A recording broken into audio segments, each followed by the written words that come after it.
السلام علیکم ورحمۃ اللہ وبرکاتہ۔ ناظرین اکرام، آج ہم ایک نہایت اہم، نازک اور ذمہ دارانہ موضوع پر گفتگو کرنے جا رہے ہیں۔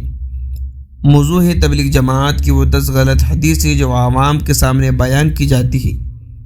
ناظرین، بات سمجھنے کی ہے، جھگڑا کرنے کی نہیں۔ بات اصلاح کی ہے، توہین کی نہیں۔ بات دین کی ہے، کسی جماعت کو نیچا دکھانے کی نہیں۔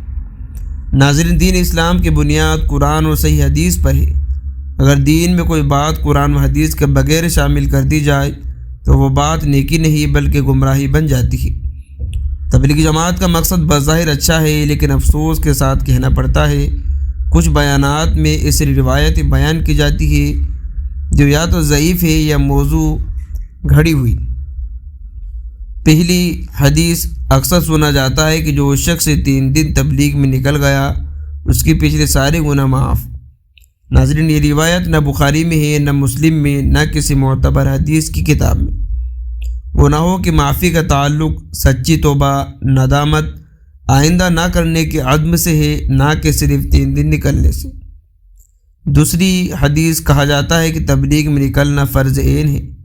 ناظرین، یہ بات انتہائی خطرناک ہے۔ تبلیغ کرنا فرض ہے، لیکن تبلیغ جماعت کے محسوس طریقے سے نکلنا فرض نہیں۔ اگر یہ فرض عین ہوتا تو نبی کریم صلی اللہ علیہ وسلم، صحابہ سب ایک ہی نظام کے پابند ہوتے۔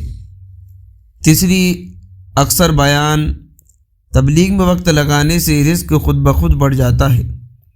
ناظرین، رزق اللہ کے ہاتھ میں ہے، لیکن شریعت نے محنت چھوڑنے کی اجازت نہیں دی۔ نبی کریم صلی اللہ علیہ وسلم نے کبھی یہ نہیں فرمایا کہ یہ کام چھوڑو، گھر بار چھوڑو۔ چوتھی، یہ جملہ سنا ہوگا کہ جو تبلیغ نہیں کرتا وہ ایمان سے خالی ہے۔ ناظرین، یہ بات سخت گناہ ہے۔ کسی مسلمان کے ایمان کا فیصلہ صرف اللہ اس کے رسول کرتے ہیں، نہ کہ کوئی جماعت۔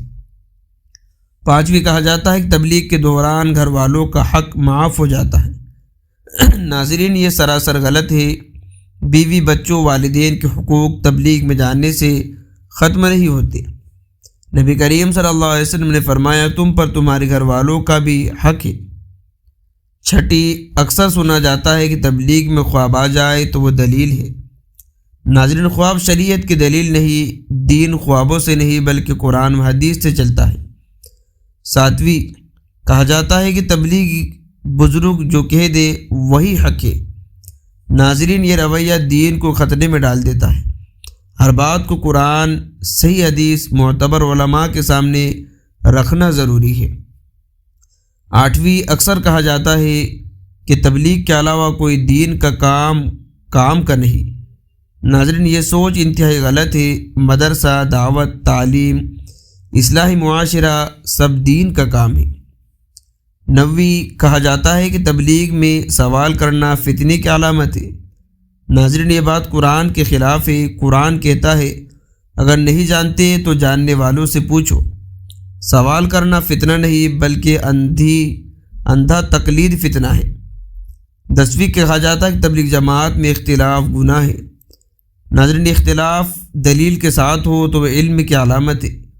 گناہ وہ اختلاف ہے جو ضد انا اور جماعت پرستی سے ہو۔ ناظرین، اگر ہم تبلیغ کے مخالف نہیں، ہم غلط بات کے مخالف ہے۔ ہم چاہتے کہ دین خالص رہے، حدیث صحیح ہو، عوام کو دھوکہ نہ دیا جائے۔ من گھڑت حدیث نبی کریم صلی اللہ علیہ وسلم پر جھوٹ باندھنے کے برابر ہے۔ اگر نبی کریم صلی اللہ علیہ وسلم نے فرمایا کہ جس نے مجھ پر جان بوجھ کر جھوٹ باندھا وہ اپنا ٹھکانہ جہنم میں بنا لے۔ اگر آپ چاہتے کہ دین صحیح ہاتھوں میں رہے، اس ویڈیو کو شیئر کریں، دوسروں کو بھی آگے کریں، کمنٹ میں اپنی رائے کا اظہار ضرور کریں۔ ملتے ہیں نیکسٹ ویڈیو میں۔